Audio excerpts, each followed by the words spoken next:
സിറാക്യൂസിൻ്റെ മഹത്വം എന്നറിയപ്പെടുന്ന വിശുദ്ധ ലൂസിയെ പറ്റിയുള്ള ഒരു പോഡ്കാസ്റ്റാണിത്. നമുക്ക് ശ്രദ്ധാപൂർവം ശ്രവിക്കാം. നിൻ്റെ ധൈര്യമൊക്കെ കൊള്ളാം, സാരമില്ല, ഇവർ അത് മാറ്റിയെടുത്തോളും.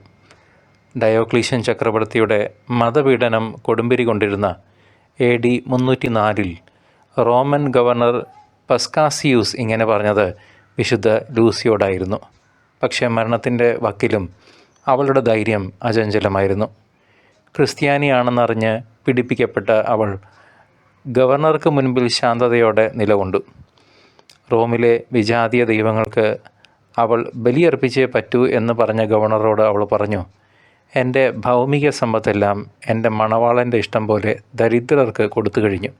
ഇനി എനിക്ക് ആകെയുള്ള സമ്പത്ത് ഞാൻ നേരത്തെ തന്നെ അവന് കൊടുത്തു കഴിഞ്ഞ എൻ്റെ ജീവിതമാണ്. അവന് വേണ്ടി അത് ബലിയർപ്പിക്കാൻ എനിക്ക് സന്തോഷമേ ഉള്ളൂ. അതാണ് അവൻ്റെ ഹിതമെങ്കിൽ. അവളെ മരണത്തിന് വിട്ടുകൊടുക്കാൻ അധികാരമുള്ള തൻ്റെ മുൻപിൽ നിന്നുകൊണ്ട് അവൾ ഇങ്ങനെ പറയുന്നത് കേട്ടിട്ടാണ് പസ്കാസിയൂസ് പറഞ്ഞത് അയാളുടെ കിങ്കരന്മാർ അവളുടെ ധൈര്യം മാറ്റിയെടുക്കുമെന്ന്. അതിനുള്ള അവളുടെ ഉത്തരം ഇങ്ങനെയായിരുന്നു: ദൈവത്തിൻ്റെ വചനം മാറ്റമില്ലാത്തതാണ്. ഈശോ പറഞ്ഞിട്ടുണ്ട്, അവനെ പ്രതി അവൻ്റെ ദാസരെ ദേശാധിപതികളുടെ മുൻപിൽ കൊണ്ടുവരുമ്പോൾ പരിശുദ്ധാത്മാവ് ഞങ്ങളിലൂടെ സംസാരിക്കുമെന്ന്. അപ്പോൾ നീ പറയുന്നത് ഇപ്പോൾ നിന്നിലൂടെ സംസാരിക്കുന്നത് പരിശുദ്ധാത്മാവാണെന്നാണോ? വിശുദ്ധിയിലും ചാരിത്രശുദ്ധിയിലും ജീവിക്കുന്നവരിലെല്ലാം അവനുണ്ട്. കാരണം അങ്ങനെയുള്ളവർ ദൈവത്തിൻ്റെ ആലയമാണ്. തീ പാറുന്ന കണ്ണുകളോടെ ഗവർണർ ആക്രോശിച്ചു. ഞങ്ങളുടെ ദൈവങ്ങളെ നീ ആരാധിച്ചില്ലെങ്കിൽ നിൻ്റെ ചാരിത്രം കളങ്കപ്പെടുത്തുന്നിടത്തേക്ക് നിന്നെ ഞാൻ അയക്കും. അപ്പോൾ നിൻ്റെ പരിശുദ്ധാത്മാവ് നിന്നെ വിട്ടുപോയിക്കോളും. ലൂസി ദൃഢമായി പറഞ്ഞു, സ്വന്തം ഇച്ഛയാൽ ആഗ്രഹിക്കുന്നില്ലെങ്കിൽ അതിനെ പാപമായി കരുതാൻ കഴിയില്ല. നിങ്ങൾ ബലമായി എൻ്റെ കൈകൊണ്ട് നിങ്ങളുടെ വിഗ്രഹങ്ങൾക്ക് പൂജകൾ ചെയ്യിച്ചാലും ദൈവത്തിനറിയാം അത് ഞാൻ ആഗ്രഹിക്കുന്നില്ലെന്ന്. അതുപോലെ തന്നെയാണ് എൻ്റെ ശരീരം കളങ്കപ്പെടുത്താൻ നിങ്ങൾ ശ്രമിച്ചാലും, കാരണം അത് എൻ്റെ ഇഷ്ടത്തിന് വിപരീതമായതുകൊണ്ട് ദൈവസന്നിധിയിൽ അതിന് ഇരട്ടി മൂല്യമുണ്ടാകും. 5-ാം നൂറ്റാണ്ട് മുതൽ വിശുദ്ധ ലൂസിയുടെ പേര് കുർബാന കർമ്മങ്ങളിൽ കാണാമായിരുന്നു. വിശ്വാസത്തിൻ്റെ പേരിൽ മരണം വരിച്ച മറ്റ് വിശുദ്ധ ധീര വനിതകളായ felicity, പെർപെത്വ, Agatha, Agnes, Cecilia, Anastasia എന്നിവരുടെ കൂടെ പ്രാർത്ഥനകളിൽ നമ്മൾ വിശുദ്ധ ലൂസിയെയും ഓർക്കുന്നു. 6-ാം നൂറ്റാണ്ട് മുതൽ വിശുദ്ധ ലൂസിയുടെ തിരുനാൾ റോമിൽ ആചരിക്കുന്നുണ്ട്. സിറാക്യൂസിൽ അവളുടെ ഓർമ്മയ്ക്കായി സ്ഥാപിച്ചിരിക്കുന്ന ദേവാലയത്തിൽ കാണപ്പെടുന്ന കൊത്തുപണികളും ലിഖിതങ്ങളുമൊക്കെ ഈ കന്യകയായ രക്തസാക്ഷിണിയോട് ആദ്യകാലം മുതലേ ഉണ്ടായിരുന്ന ഭക്തി വെളിവാക്കുന്നതാണ്. പ്രകാശം എന്നർത്ഥം വരുന്ന ലാറ്റിൻ വാക്കായ ലുക്സിൽ നിന്നാണ് ലൂസി എന്ന പേര് ആവിർഭവിച്ചത്. ഈ വിശുദ്ധയുടെ തിരുനാൾ ആഗമനകാലത്ത് ലോകത്തിൻ്റെ പ്രകാശമായ ഈശോയുടെ വരവിന് മുന്നോടിയായി വരുന്നത് എത്ര അർത്ഥവത്താണ്. പല നാടുകളിൽ പല ആചാരങ്ങളുമുണ്ട് ഈ വിശുദ്ധയുടെ തിരുനാൾ ആഘോഷിക്കാൻ. സ്വീഡിഷ് ആചാരത്തിൽ ദ ലൂസി ബ്രൈഡ് എന്ന പേരിൽ ഒരു കന്യക വെള്ളവസ്ത്രം ധരിച്ച് തലയിൽ കിരീടം വെച്ച് രക്തസാക്ഷിത്വത്തിൻ്റെ അടയാളമായ ഇലകൾ പിടിച്ച് തോഴിമാരോടുകൂടി കൊളുത്തിയ മെഴുകുതിരികളുമായി പള്ളിയിലേക്ക് വരുന്നത് കാണാം. ഹംഗറിയിൽ വിശുദ്ധ ലൂസിയുടെ തിരുനാളിന് ഗോതമ്പ് നടുന്നു. നന്നായി വെള്ളമൊഴിച്ച് പരിപാലിപ്പിക്കപ്പെടുന്ന ഇവ ക്രിസ്തുമസിൻ്റെ സമയമാകുമ്പോഴേക്ക് മുളച്ച് ചെടിയായിട്ടുണ്ടാവും.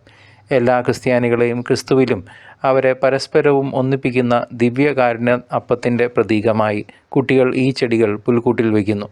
യഹൂദന്മാർക്ക് ഈ തിരുനാൾ പ്രകാശത്തിൻ്റെ തിരുനാളാണ്. 8 ദിവസം നീണ്ടു നിൽക്കുന്ന ഈ ആഘോഷത്തിൽ ഓരോ ദിവസവും ഓരോ പുതിയ തിരികൾ കത്തിക്കുന്നു. കുട്ടികൾക്ക് സമ്മാനങ്ങൾ ലഭിക്കുന്നു.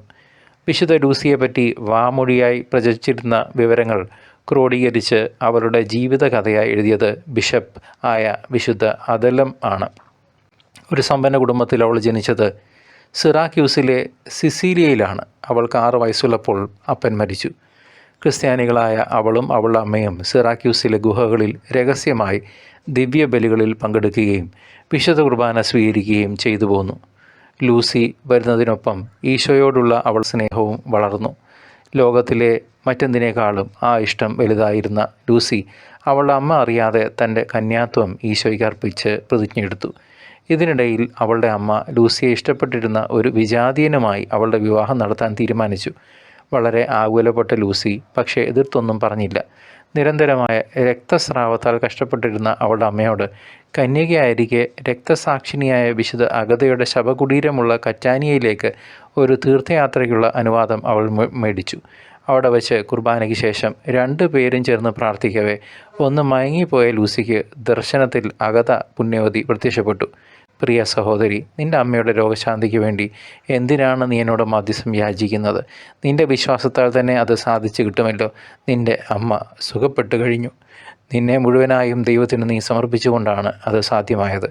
അധികം താമസിയാതെ നീ സിറാക്യൂസിൻ്റെ മഹത്വമായി മാറും.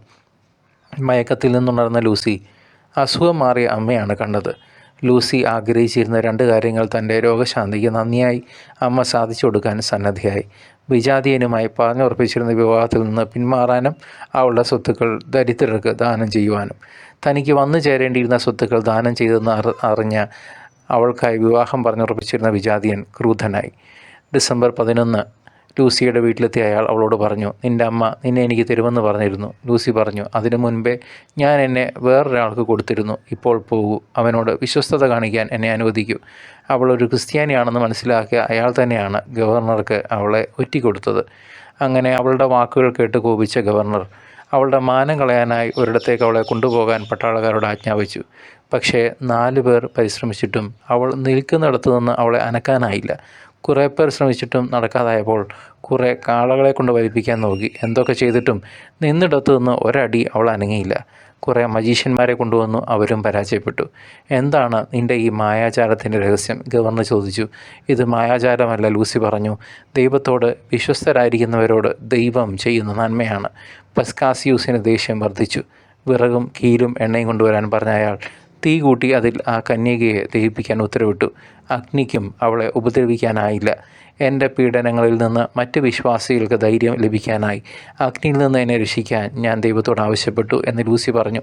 അതിനുശേഷം ഒരു വാൾ കൊണ്ട് അവളുടെ കഴുത്ത് വെട്ടി. എങ്കിലും ദിവ്യകാരുണ്യം സ്വീകരിക്കുന്നതുവരെ അവൾ മരിച്ചില്ല. അവളുടെ കണ്ണുകൾ ചൂഴ്ന്നെടുക്കാൻ ഗവർണർ പറഞ്ഞെന്നും അതല്ല, അവൾ തന്നെയാണ് ഒരു വിവാഹാലോചന മുടക്കാൻ വേണ്ടി കണ്ണ് കുത്തിക്കളഞ്ഞതെന്നും പറയുന്നുണ്ട്. എന്തായാലും ശവശരീരം സംസ്കരിക്കാനെടുത്തപ്പോൾ അതിൽ 2 കണ്ണുകളും ചേർന്നിരുന്നതായി പറയുന്നു. രക്തസാക്ഷിത്വം വരിച്ച കന്യക സിറാക്യൂസിൻ്റെ മധ്യസ്ഥ വിശുദ്ധ ലൂസിയെ ഞങ്ങൾക്ക് വേണ്ടി നിത്യം അപേക്ഷിക്കണമേ.